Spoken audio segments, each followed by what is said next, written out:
నమస్కారం. దూరదర్శన్ వార్తలకు స్వాగతం. నేను లహరి. వార్తల్లో ముందుగా ముఖ్యాంశాలు.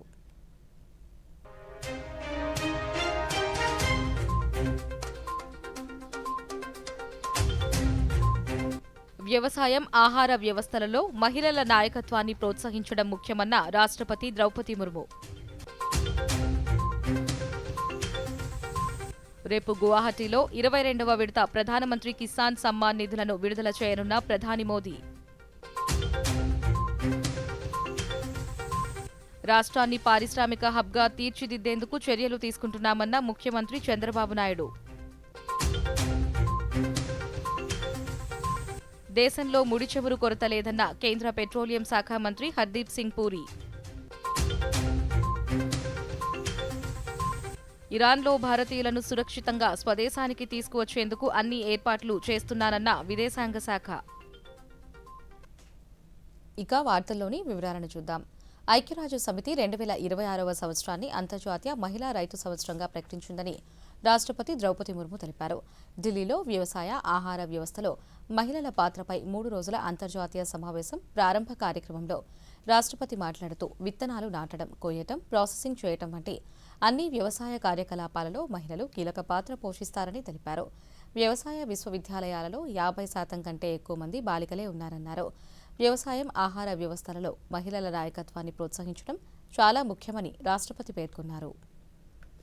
माताएं, बहनें और बेटियां अथक परिश्रम करती हैं। वे कृषि अर्थव्यवस्था को अमूल्य योगदान देते हैं। आज महिला किसानों की केस स्टडीज पर आधारित पुस्तक women and agriculture shaping the future together के लोकार्पण की मैं सराहना करती हूँ। ऐसी केस स्टडीज में उपलब्ध जानकारी का व्यापक स्तर पर प्रचार प्रसार करने से ही महिलाओं के योगदान के विषय में लोग जानेंगे तथा इस पुस्तक की प्राथमिकता सिद्ध होगी। पिछले दशक के दौरान कृषि एवं पर्यावरण के क्षेत्र में असाधारण योगदान देने के लिए अनेक महिलाओं को पद्मश्री से सम्मानित किया गया है। मैं चाहूंगी ऐसी महिलाओं से प्रेरणा प्राप्त करके भावी पीढ़ी की बेटियों भी कृषि के क्षेत्र में नवोन्मेषी योगदान देंगे। मुझे प्रसन्नता है कि इस सम्मेलन में अंतर्राष्ट्रीय स्तर पर कृषि क्षेत्र में योगदान देने वाली महिलाएं రైతులకు పెట్టుబడి సాగు అవసరాలకు ఏడాదికి 6,000 రూపాయలను అందించే ప్రధానమంత్రి కిసాన్ సమ్మాన్ నిధి 22వ విడత నిధులను ప్రధానమంత్రి నరేంద్ర మోదీ రేపు అస్సాంలోని గువాహటిలో విడుదల చేయనున్నారు. దేశవ్యాప్తంగా ఉన్న 9,32,00,000 మంది రైతుల బ్యాంకు ఖాతాలకు 18,640 కోట్ల రూపాయలను జమ చేయనున్నారు. నిధుల విడుదల నేపథ్యంలో లబ్ధిదారులు వెంటనే ఈ కేవైసీ ప్రక్రియను పూర్తి చేయాలని కేంద్రం సూచించింది. ఓటీపీ, బయోమెట్రిక్ లేదా ఫేషియల్ రికగ్నిషన్ యాప్ ద్వారా సులభంగా ఈ ప్రక్రియను పూర్తి చేయొచ్చని తెలిపింది.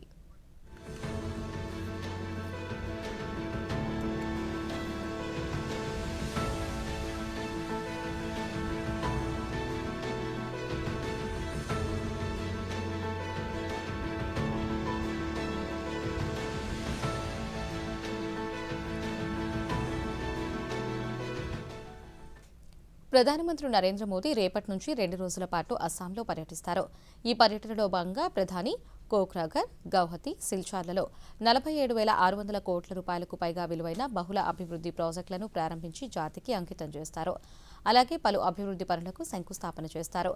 కోక్రాఘర్లో 4,570 కోట్ల విలువైన ప్రాజెక్టులకు శంకుస్థాపన, ప్రారంభోత్సవం చేస్తారు. సాయంత్రం గువాహటిలో 19,480 కోట్ల విలువైన అనేక అభివృద్ధి ప్రాజెక్టులను ప్రారంభించి జాతికి అంకితం చేస్తారు. దేశవ్యాప్తంగా రైతులకు ప్రధానమంత్రి కిసాన్ సమ్మాన్ నిధి కింద 22వ విడత నిధులను కూడా ప్రధానమంత్రి విడుదల చేస్తారు. ఇక మార్చి 14న సిల్చార్లలో 23,550 కోట్ల రూపాయల విలువైన వివిధ ప్రాజెక్టులకు శంకుస్థాపనలు, ప్రారంభోత్సవాలు చేస్తారు.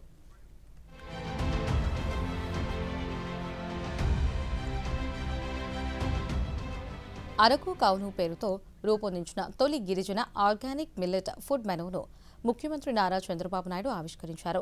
అమరావతిలోని రాష్ట్ర సచివాలయంలో జిల్లా కలెక్టర్ల సదస్సులో ఆర్గానిక్ మిల్లెట్ ఆహార ఉత్పత్తులను ముఖ్యమంత్రి సందర్శించారు. ఈ సందర్భంగా వాటి రుచి చూశారు. గిరిజనుల ఆహార సంప్రదాయాలను గౌరవిస్తూ ఆరోగ్యకరమైన మిల్లెట్ ఆహారాన్ని మరింత ప్రోత్సహించాలని సూచించారు. రాష్ట్రాన్ని పారిశ్రామిక హబ్గా తీర్చిదిద్దేందుకు చర్యలు తీసుకుంటున్నట్లు ముఖ్యమంత్రి నారా చంద్రబాబు నాయుడు తెలిపారు. సచివాలయంలో ఈరోజు కలెక్టర్ల సదస్సులో ముఖ్యమంత్రి మాట్లాడుతూ పెట్టుబడులు వస్తే స్థానికంగా యువతకు ఉపాధి, ప్రజల తలసరి ఆదాయం పెరుగుతాయన్నారు. పెట్టుబడులను ఆకర్షించేలా జిల్లా కలెక్టర్లు ఎప్పటికప్పుడు చర్యలు తీసుకోవాలని సూచించారు. పరిశ్రమలకు అనుమతులు వేగంగా ఇవ్వడంతో పాటు భూ కేటాయింపులు కూడా యుద్ధ ప్రాతిపదికన జరిగేలా చూడాలని కలెక్టర్లను ఆదేశించారు. మీ ఓరియంటేషన్ మారాలి. Now I'm asking all of you, ఎంతమంది మీరు ఎస్ఐపిబి మీటింగ్లు మీ జిల్లాలో పెడుతున్నారు? డిస్ట్రిక్ట్ ఇన్వెస్ట్మెంట్ డిఐపిబి పెట్టిన తర్వాత ఎంత ఇన్వెస్ట్మెంట్ వస్తూ ఉంది? మీకు ఇండస్ట్రీ రాకపోతే టూరిజం ప్రమోట్ చేయాలి, ఆర్ ఐటీ ప్రమోట్ చేయాలి. అప్పుడు ఓవరాల్గా ఇన్వెస్ట్మెంట్ వచ్చే పరిస్థితి వస్తుంది. అదే మరి ఎంఎస్ఎంఈలు ప్రమోట్ చేయాలి. అన్ని జిల్లాల్లో మీకు అగ్రికల్చర్ ఉంది. అగ్రికల్చర్ కాకుండా అన్ని జిల్లాల్లో మార్కెట్ ఉంది. ఇప్పుడు డాక్రా ఉమెన్ ఉంది, అన్ని జిల్లాల్లో ఉన్నాయి. Why can't you go micro enterprises, startup culture, entrepreneur culture. ఒకప్పుడు ఆంధ్రప్రదేశ్ అది ఎప్పుడు pre-95 Andhra Pradesh was agriculture state, agrarian state. 95లో I took all entrepreneurs all over the world, prospective entrepreneurs, construction companies. Then everybody generated interest.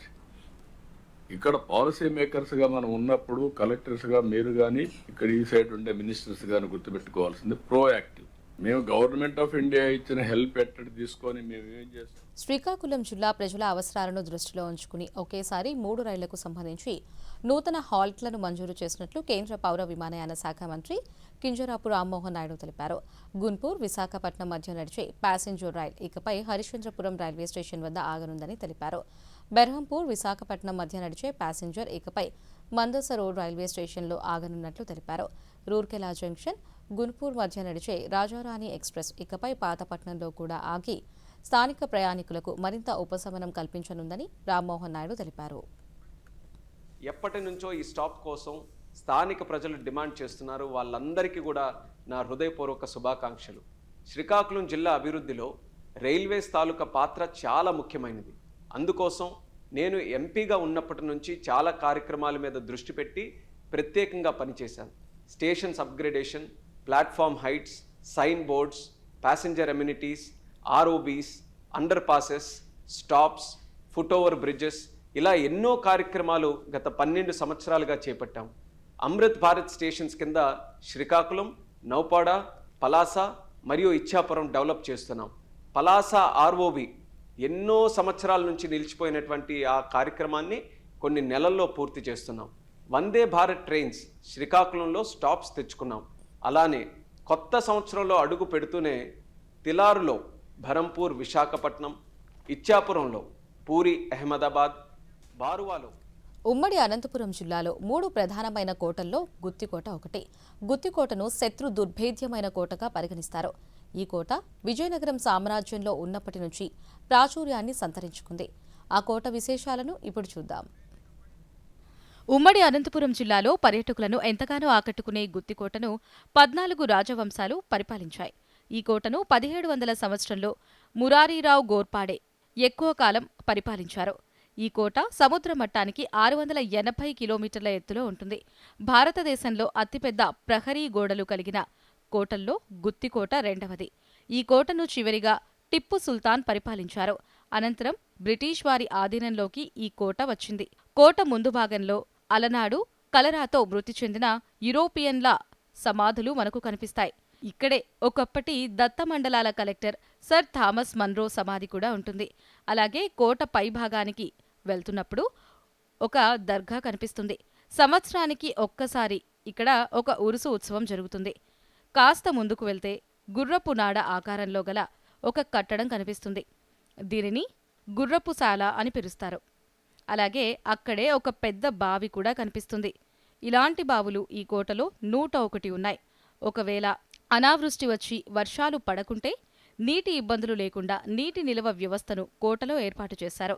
అలాగే ముందుకు సాగితే అద్దాల మేడ, బందీఖానా, వంటగది, రాణి ఉయ్యాల గది, ఏనుగుల శాలలు, చక్రాల బురుజు మనకు దర్శనమిస్తాయి. ఈ కోట 965 ఎకరాలలో విస్తీర్ణంలో ఉంది. కోట ప్రహరీ గోడలో రంధ్రాలు మనకు కనిపిస్తాయి.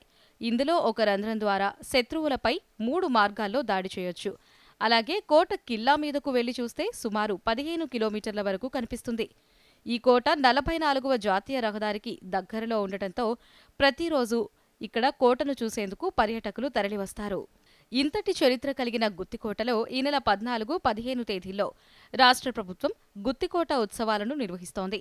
ఈ ఉత్సవాలకు 50 లక్షల రూపాయలను రాష్ట్ర ప్రభుత్వం కేటాయించడం పట్ల జిల్లా ప్రజలు హర్షం వ్యక్తం చేస్తున్నారు. పర్యాటకులను ఆకట్టుకునే విధంగా కోట నిర్మాణం అయితేనేమి, కోటలో ఉన్నటువంటి 108 బావులైతేనేమి, 18 దుర్గాలైతేనేమి, ఇవన్నీ కూడా ఆహ్లాదకరంగా ఉన్నాయి. నిజంగా ఈ యొక్క జనరేషన్లో ఉన్నటువంటి జెన్జీ పిల్లలకి వీటిని చూపించగలిగితే ఖచ్చితంగా అప్పుడు ఎలాంటి కన్స్ట్రక్షన్స్ ఉండేవి, సామ్రాజ్యాలు ఎలాగ ఉండేటివి అనేటి ఇప్పటి తరానికి కళ్ళకు కట్టినట్టుగా కనిపిస్తాయి. ఇప్పుడు మనం చూసుకుంటే ఇప్పుడు ఈ కోటలో దాదాపు 18 దుర్గాలు అంటే 18 కోటలు ఉన్నాయి. ఆ కోటలు ఒక్కొక్కటి ఒక్కొక్క కన్స్ట్రక్షన్ విధానంలో పర్యాటకులను ఆకట్టుకునే విధంగా ఉంది. వారసత్వ సంపదను వీక్షించాలనుకునే చరిత్ర ప్రియులు, పర్యాటకులు తప్పక సందర్శించాల్సిన ప్రదేశం గుత్తికోట. కేంద్ర, రాష్ట్ర ప్రభుత్వాలు రైతుల సంక్షేమానికి ప్రాధాన్యతనిస్తున్నాయని శ్రీకాకుళం జిల్లా వ్యవసాయ శాఖ జాయింట్ డైరెక్టర్ కోరాడ త్రినాథస్వామి అన్నారు. ఈరోజు జిల్లా కలెక్టర్ కార్యాలయంలో ఆయన మీడియాతో మాట్లాడుతూ రేపు శ్రీకాకుళం జిల్లాలో 8 నియోజకవర్గాల పరిధిలో ప్రభుత్వం 3వ విడత అన్నదాత సుఖీభవ పథకాల ద్వారా రైతులకు నగదు బదిలీ ప్రక్రియ ఉంటుందన్నారు. మన రాష్ట్రంలో ఇది ఇంప్లిమెంట్ చేస్తున్నారు. దాంట్లో భాగంగా ఏంటంటే 3 విడతలుగా మనకి ప్రతి ఒక రైతు కుటుంబానికి ఎవరైతే ఓనర్ ఫార్మర్స్ ఉన్నారో ఆర్వైఎఫ్ఆర్ కానీ లేకపోతే మన వెబ్లాండ్లో ఉన్నటువంటి ఓనర్ ఫార్మర్స్కి 20,000 రూపాయల చొప్పున ఒక కుటుంబానికి 3 విడతలుగా విడుదల చేయడం అన్నటువంటిది ముందుగా చెప్పిన దాని ప్రకారము ఈ రేపు 13వ తారీఖున మనకి 3వ విడత అన్నటువంటిది రాష్ట్ర ప్రభుత్వము అదేవిధంగా కేంద్ర ప్రభుత్వం కలిపి ఇవ్వడం జరుగుతుంది. దీనిలో భాగంగా మన జిల్లాకు సంబంధించి తీసుకున్నట్లయితే మొదటి విడతగా అన్నదాత సుఖీభవ పిఎం కిసాన్ కలిపి 7,000 రూపాయలు, 5,000 రూపాయలు అన్నదాత సుఖీభవ స్టేట్ గవర్నమెంట్ నుంచి, 2,000 రూపాయలు పిఎం కిసాన్ సెంట్రల్ గవర్నమెంట్ నుంచి ఆగస్టు 2వ తారీఖున. వంట గ్యాస్ సరఫరాపై వస్తున్న వదంతుల నేపథ్యంలో ప్రజలు ఆందోళన చెందాల్సిన అవసరం లేదని కాకినాడ జిల్లా జాయింట్ కలెక్టర్ అపూర్వ భరత్ తెలిపారు. ఈరోజు ఆయన మీడియాతో మాట్లాడుతూ జిల్లాలో మొత్తం 45 ఎల్పీజీ గ్యాస్ ఏజెన్సీలు పనిచేస్తున్నాయన్నారు. విశాఖపట్నంలోని బాట్లింగ్ ప్లాంట్లు పూర్తి స్థాయిలో పనిచేస్తూ ఉండడంతో అక్కడి నుంచి గ్యాస్ సిలిండర్ల సరఫరా జరుగుతోందన్నారు. రాష్ట్ర ప్రభుత్వం ఆయిల్ మార్కెటింగ్ కంపెనీలు రోజుకు 2 సార్లు ఎల్పీజీ సరఫరా పరిస్థితిని సమీక్షిస్తున్నాయని వివరించారు. As per the latest data, LPG stock in the state is adequate. All bottling plants are functioning normally. In Kakinada districts, there are total 45 LPG agencies which are working perfectly fine. LPG supply for domestic consumer in the district is continuously doing normally. Bottling plants at Visakhapatnam are fully operational and supplies are reaching the district without any interruption. Refill bookings have increased temporarily due to social media rumors. However, delivery. వార్తల్లో చిన్న విరామం తీసుకుందాం.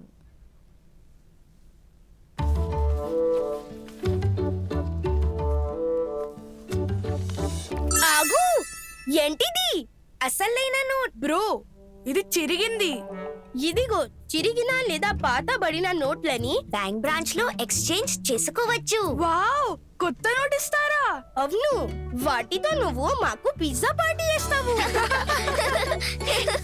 RBI అంటుంది smart అవ్వండి, cool గా ఉండండి. వార్తలకు తిరిగి స్వాగతం. తిరుపతిలోని కోదండ రామస్వామి వారి వార్షిక బ్రహ్మోత్సవాల బుక్లెట్ను తిరుమల తిరుపతి దేవస్థానం కార్యనిర్వహణాధికారి ఎం రవిచంద్ర ఈరోజు ఆవిష్కరించారు. ఈ సందర్భంగా ఈవో మాట్లాడుతూ ఈ నెల 17 నుంచి 25వ తేదీ వరకు శ్రీ కోదండ రామస్వామి వారి వార్షిక బ్రహ్మోత్సవాలు వైభవంగా నిర్వహించనున్నట్లు తెలిపారు.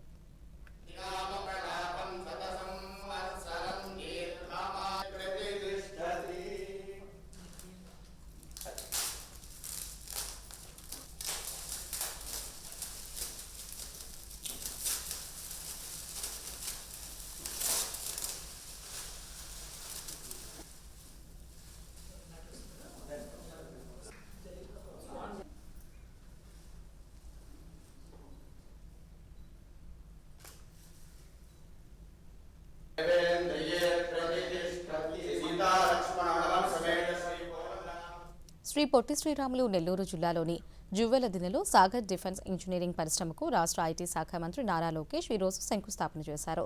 ఈ సందర్భంగా మంత్రి మాట్లాడుతూ ఈ పరిశ్రమతో స్థానిక మత్స్యకారుల జీవితాల్లో మార్పులు వస్తాయన్నారు. మత్స్యకార కుటుంబాలకు అన్ని విధాలుగా అండగా ఉంటామన్నారు.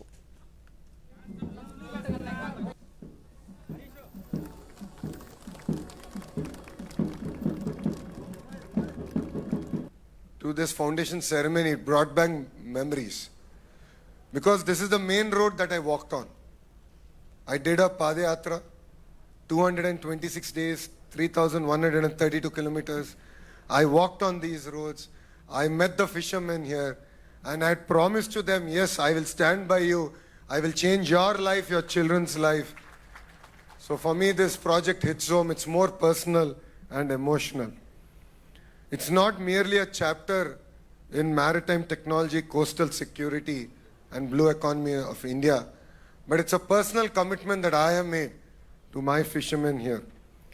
As all of you are aware, India is a maritime nation. We have a 7,500 kilometers long coastline, and Andhra Pradesh is fortunate to have the second longest coastline. And our Honorable Chief Minister says again and again that this presents amazing opportunities. Yes, we should strengthen our, aqua economy, fishing economy. పురాతన ఆలయాలు, కట్టడాలు మన దేశ చరిత్రను, ఖ్యాతిని నలుదిశలా వ్యాప్తి చేసే మూలాలు. ఈ సంపదను ఎప్పటికప్పుడు కాపాడుకుంటూ రావడం మనందరి బాధ్యత. ఈ పురాతన సంపదను చెక్కు చెదరనీయకుండా భావితరాలకు పదిలంగా అందించే దిశగా విశేష కృషి జరుగుతోంది. ఇందులో భాగంగా గుంటూరు జిల్లా మంగళగిరిలో కొలువైన శ్రీ పానకాల లక్ష్మీ నరసింహస్వామి ఆలయాన్ని కేంద్ర ప్రభుత్వం శాసకీయ నిధులతో అభివృద్ధి చేసేందుకు రాష్ట్ర ప్రభుత్వం కృషి చేస్తోంది. ప్రపంచ స్థాయిలో పర్యాటకులను రప్పించే దిశగా వీటి అభివృద్ధి చేపట్టనున్నారు. ఆ విశేషాలేంటో ఈ స్టోరీలో చూద్దాం. ఆంధ్రప్రదేశ్లోని ప్రసిద్ధ పుణ్యక్షేత్రాలలో ఒకటి గుంటూరు జిల్లా మంగళగిరిలో కొండపై వెలిసిన ప్రసిద్ధ స్వయంభూ క్షేత్రం శ్రీ పానకాల లక్ష్మీ నరసింహస్వామి ఆలయం. స్వామివారి నైవేద్యంగా పానకాన్ని సమర్పిస్తారు. ఇది నవనరసింహ క్షేత్రాలలో ఒకటి. అంతేకాక 8 ప్రధాన వైష్ణవ మహాక్షేత్రాలలో ఒకటిగా ప్రసిద్ధి చెందిన ఈ క్షేత్రం వేలాది ఏళ్ల చరిత్రను సొంతం చేసుకుంది. ఈ ఆలయం సంప్రదాయ, శాస్త్ర, భక్తిపరంగా అద్భుతమైన ప్రాముఖ్యతను సంతరించుకుంది. కేంద్ర ప్రభుత్వం శాసకీయ నిధులతో ఆలయాన్ని అభివృద్ధి చేస్తోంది. ఆలయ పరిసర ప్రాంతాలలో మౌలిక వసతుల కల్పనతో పాటు పర్యాటకులను ఆకర్షించేలా ఏర్పాట్లు చేసేందుకు కృషి చేస్తున్నారు అధికారులు. కీలకమైన ప్రాజెక్టులను అభివృద్ధి చేయడం ద్వారా రాష్ట్రంలోని పర్యాటకులనే కాకుండా జాతీయ, అంతర్జాతీయ పర్యాటకులను ఆకర్షించవచ్చని అంటున్నారు అధికారులు. సెంట్రల్ గవర్నమెంట్ నుంచి ప్రత్యేక నిధుల ద్వారా సుమారుగా 150 నుంచి 200 కోట్లతో దేవస్థానం పరిసరాలన్నీ కూడా దేవస్థానానికి అనుసంధానంగా అభివృద్ధి చేసి భక్తులన్నిటికీ కూడా సర్వ సౌకర్యాలు ఏర్పాటు చేసే ఉద్దేశంతో ఉన్నారు. ప్రస్తుతం అది కూడా ప్రణాళికల దశలో ఉంది. వచ్చే ఆర్థిక సంవత్సరం నుంచి కూడా ఈ పనులన్నీ కూడా మొదలవుతాయి. అంటే ముఖ్యంగా దానిలో వచ్చేసి వసతి గదులు, అలాగే షాపింగ్ బిల్డింగ్స్, అలాగే పార్కింగు, అలాగే వచ్చేసేటప్పటికి మీకు కళా వేదికలు, అలా ఇలాంటి అన్ని సౌకర్యాలు, సర్వ సౌకర్యాలు కూడా దేవస్థానం చుట్టుపక్కల ఏర్పాటు చేయడానికి అన్ని కూడా ప్రణాళికలు రచించి ఉన్నాము. శ్రీ లక్ష్మీ నరసింహస్వామి ఆలయంలో మౌలిక సదుపాయాలను అభివృద్ధి చేయడానికి కేంద్ర ప్రభుత్వం 150 కోట్ల రూపాయల నిధులను విడుదల చేసింది. ఈ క్షేత్రానికి సంబంధించిన మహత్యం బ్రహ్మాండ పురాణంలో ప్రస్తావించబడింది. రాక్షసుడైన నముచీని సంహరించిన తర్వాత శ్రీ మహావిష్ణువు నరసింహ రూపంలో ఆగ్రహ జ్వాలలతో ఉన్న సమయంలో శాంతింపచేసేందుకు దేవతలు పానకం సమర్పించారని ప్రతీతి.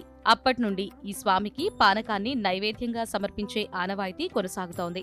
మంగళగిరిలో కొండపై ఉండే పానకాల నరసింహస్వామి, కొండ పాదాల వద్ద ఉండే లక్ష్మీ నరసింహస్వామి, కొండపై అడవిలో గండాలయం. ఎగువ సన్నిధి స్వామి తనంతట తాను వెలిసిన స్వరాల్లో ఒకటిగా చెప్పుకోబడుతుంది. అయితే 108 దివ్యదేశాలు కాకుండా భగవంతుడు అర్చావతార రూపాల్లో తనంతట తాను వెలిసిన స్థలాలుగా 8 స్థలాలు చెప్పబడుతున్న ఈ బ్రహ్మవార్త పురాణంలో ఉంది. శ్రీరంగము, శ్రీముష్ణము, నైమిషము, పుష్కరము, సాలగ్రామాద్రి, తోతాద్రి, నరనారాయణాశ్రమము, వెంకటాద్రి, ఈ 8 కూడా భగవంతుడు తనంతట తానుగా వెలిసిన స్థలాలుగా చెప్పుకోబడతాయి. వీటిల్లో శ్రీరంగం మొదటిది అయితే తిరుపతి చివరిది, మధ్యలో తోతాద్రి అనేది మంగళాద్రి యొక్క ప్రాచీన కాల పేరుగా చెప్పుకోబడుతుంది. అందమైన శిల్పాలు, పురాణ ఘట్టాలు, విగ్రహాల ఆభరణాలు చూసేవారిని ఆకట్టుకుంటాయి. జమీందారీ పోషకుడు నరసింహ భక్తుడు వాసిరెడ్డి వెంకటాద్రి నాయుడు ఈ గోపురాన్ని నిర్మించారు. పురాతన దేవాలయాలు కేవలం ఆధ్యాత్మిక ప్రాధాన్యతతో విరాజిల్లుతూ ఉన్నాయి. వాటిని అభివృద్ధి చేయడం ద్వారా గ్రామాలలో ఆధ్యాత్మిక వాతావరణం పెరుగుతుంది. అలాగే ప్రజల్లో ఐక్యత మరింత బలపడుతుంది. సరుకు రవాణా, భారత ఇంధన భద్రతపై భారత విదేశాంగ శాఖ మంత్రి ఇరాన్ విదేశాంగ శాఖ మంత్రితో 3 సార్లు చర్చలు జరిపారని విదేశాంగ శాఖ అధికార ప్రతినిధి రణధీర్ జైస్వాల్ పేర్కొన్నారు. ఈ రోజు ఆయన న్యూఢిల్లీలో మీడియాతో మాట్లాడుతూ సుమారుగా 9,000 మంది భారతీయులు ఇరాన్లో ఉన్నారని, వారందరూ సురక్షితంగా భారత్ చేరుకోవడానికి అవసరమైన ఏర్పాట్లు చేశామన్నారు. ఇప్పటికే చాలా మంది భారతీయులు ఇరాన్ను వీడారని, మరికొంతమంది సురక్షిత ప్రాంతాలకు చేరుకున్నారన్నారు. పశ్చిమాసియాలో నెలకొన్న పరిస్థితులపై ప్రధానమంత్రి నరేంద్ర మోదీ గల్ఫ్ దేశాధినేతలతో మాట్లాడారన్నారు. From there to take commercial flights to return home. We are assisting them with visas. We are also assisting them with land border crossings. I would take this opportunity to advise all Indian nationals who are desiring to leave Iran via land borders. They should adhere to the advisory that our embassy has issued. This was issued on 9th March and they will do the needful. Our mission in Tehran, needless to say, stays. అసంఘటిత కార్మికులకు సామాజిక భద్రతకు కేంద్ర ప్రభుత్వం కృషి చేస్తోందని కేంద్ర కార్మిక ఉపాధి శాఖ మంత్రి మన్సుఖ్ మాండవియా అన్నారు. ఈరోజు రాజ్యసభలో సభ్యులు అడిగిన ప్రశ్నకు ఆయన సమాధానమిస్తూ కార్మికుల సంక్షేమానికి పలు పథకాలను అమలు చేస్తున్నట్లు వివరించారు. ఈ స్టెమ్ పోర్టల్ దేశంలోని అసంఘటిత కార్మికుల సంక్షేమాన్ని రూపొందిస్తుందన్నారు. కార్మిక చట్టాల ద్వారా కనీస వేతనాలు హామీ కొనసాగుతున్నట్లు వివరించారు. కార్మికుల సామాజిక భద్రతను కేంద్ర ప్రభుత్వం ఎప్పటికప్పుడు పర్యవేక్షిస్తుందన్నారు. और आज 31 करोड़ अनऑर्गेनाइज्ड सेक्टर के श्रमिक ने स्वयं ने अपना एनरोलमेंट करा है. उसका हमने विवरण करा, कौन से सेक्टर में कौन कौन काम करता है वो भी उसमें सुनिश्चित है और उनके आधार पर उसको सोशल सिक्योरिटी की जो अलग अलग स्कीम है उसके साथ जोड़ा जा रहा है. उसका नतीजा ये निकला है कि देश में सोशल सिक्योरिटी का कवरेज बढ़ते जा रहा है. ILO ने कहा कि 2019 में भारत में 19% लोगों को सोशल सिक्योरिटी कवरेज था. लास्ट ईयर में ILO ने भारतीय डेटा का एनालिसिस करके उन्होंने कहा कि एक दशक में सोशल सिक्योरिटी कवरेज बढ़ के 64% हुआ है. यानी कि देश के 94 करोड़ लोगों को దేశంలో ముడి చమురు సరఫరాకు కొరత లేదని కేంద్ర పెట్రోలియం సహజ వాయువు శాఖ మంత్రి హర్దీప్ సింగ్ పూరి అన్నారు. ఈ రోజు ఆయన లోక్సభలో భారతదేశ ఇంధన సరఫరా పరిస్థితిపై మాట్లాడుతూ ఆధునిక ఇంధన చరిత్రలో ప్రపంచం ఇలాంటి ఇంధన సంక్షోభాన్ని ఎదుర్కొనలేదన్నారు. హార్మోజ్ నుంచి కాకుండా ఇతర మార్గాల ద్వారా 70% ఎక్కువ చమురును తీసుకొస్తున్నట్లు తెలిపారు. పెట్రోల్, డీజిల్ పరంగా భారతదేశంలో పరిస్థితి మెరుగ్గా ఉందన్నారు. శుద్ధి కర్మాగారాలు పూర్తి సామర్థ్యంతో పనిచేస్తున్నాయని తెలిపారు. Today is the 13th day since the passage through the Strait of Hormuz, through which 20% of world's crude, 20% of world's natural gas and 20% of the world's LPG flows was disrupted following the military operations between Iran, Israel and the US. For the first time in recorded history, the Strait of Hormuz has been effectively closed to commercial shipping. Despite India having no role in causing the conflict, like many countries, India has to navigate through its consequences. The contrast with how other nations are managing this crisis places India's response in its sharpest relief. A country in our neighborhood has shut all schools for 2 weeks, moved government offices to 4-day work week, ordered 50% of public employees to work from home, cut fuel allowances for official vehicles by half, and taken 60% of government vehicles off the road. This country Hormuz జలసంధి మార్గం కాకుండా ఇతర మార్గాల గుండా భారత్కు 70% పైగా crude oil దిగుమతుల రవాణా జరుగుతోందని కేంద్ర పెట్రోలియం సహజ వాయువు మంత్రిత్వ శాఖ కార్యదర్శి సుజాత శర్మ తెలిపారు. ఈరోజు న్యూఢిల్లీలో జరిగిన మీడియా సమావేశంలో ఆమె మాట్లాడుతూ గృహ వినియోగదారులకు సరఫరా చేసే ఎల్పీజీ గ్యాస్ సిలిండర్ల విషయంలో కొరత ఏర్పడకుండా అన్ని చర్యలు తీసుకుంటున్నామన్నారు. వాణిజ్య అవసరాలకు ఉపయోగించే గ్యాస్ సిలిండర్ల విషయంలో ప్రాధాన్యతా క్రమంలో సరఫరాకు మార్గదర్శకాలను జారీ చేశామన్నారు. and the Hormuz for the commercial shipping is closed.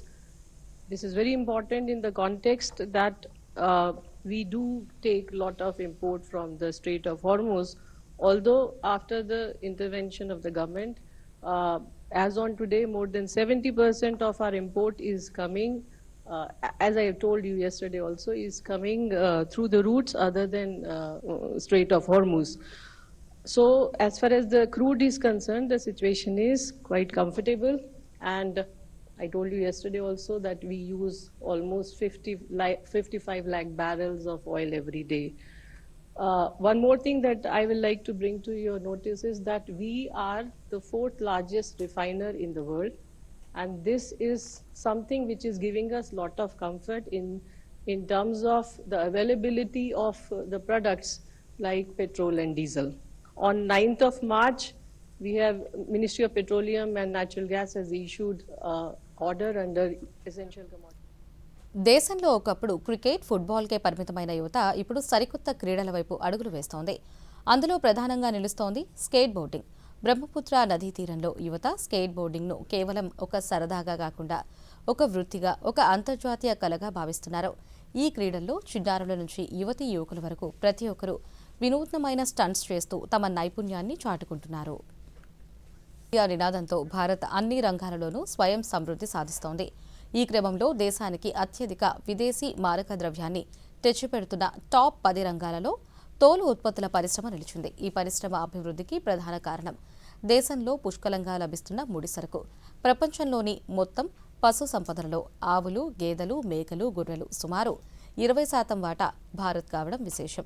అత్యాధునిక సాంకేతికతను జోడించి నైపుణ్యమైన ఉత్పత్తులను తయారు చేయడం ద్వారా భారత్ ఇప్పుడు ప్రపంచంలోనే అగ్రశ్రేణి ఎగుమతిదారుగా ఎదుగుతోంది. అంతేకాకుండా వేలాది మందికి ఉపాధిని కల్పిస్తూ గ్రామీణ ఆర్థిక వ్యవస్థను బలోపేతం చేయడంలో ఈ రంగం కీలక పాత్ర పోషిస్తోంది.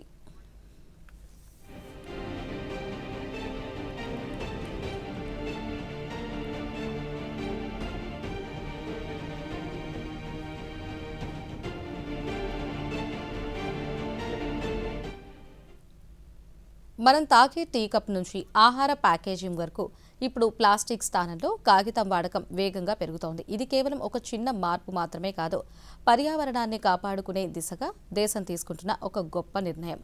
ఢిల్లీ వంటి మెట్రో నగరాలలో ప్లాస్టిక్ వలన కలిగే అనర్థాలను గుర్తించిన వినియోగదారులు పేపర్ కప్లు, పేపర్ ప్లేట్లు, పేపర్ ఆధారిత ప్యాకేజింగ్కు ప్రాధాన్యత ఇస్తున్నారు. ఈ పెరుగుతున్న డిమాండ్కు అనుగుణంగా దేశంలోని పేపర్ పరిశ్రమ సరికొత్త టెక్నాలజీతో విస్తరిస్తోంది.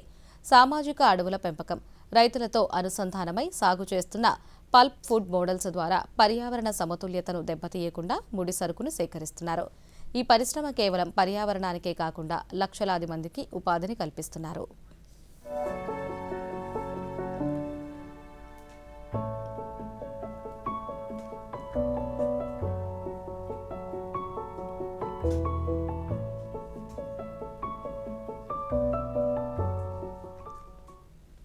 వార్తలు ముగించే ముందు ముఖ్యాంశాలు మరోసారి.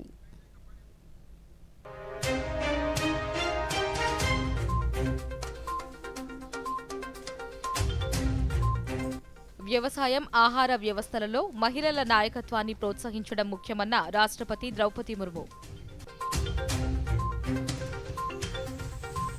రేపు గువాహటిలో 22వ విడత ప్రధానమంత్రి కిసాన్ సమ్మాన్ నిధులను విడుదల చేయనున్న ప్రధాని మోదీ.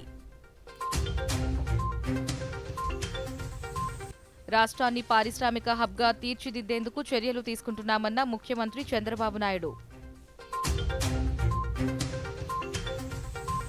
దేశంలో ముడి చమురు కొరత లేదన్న కేంద్ర పెట్రోలియం శాఖ మంత్రి హర్దీప్ సింగ్ పూరి.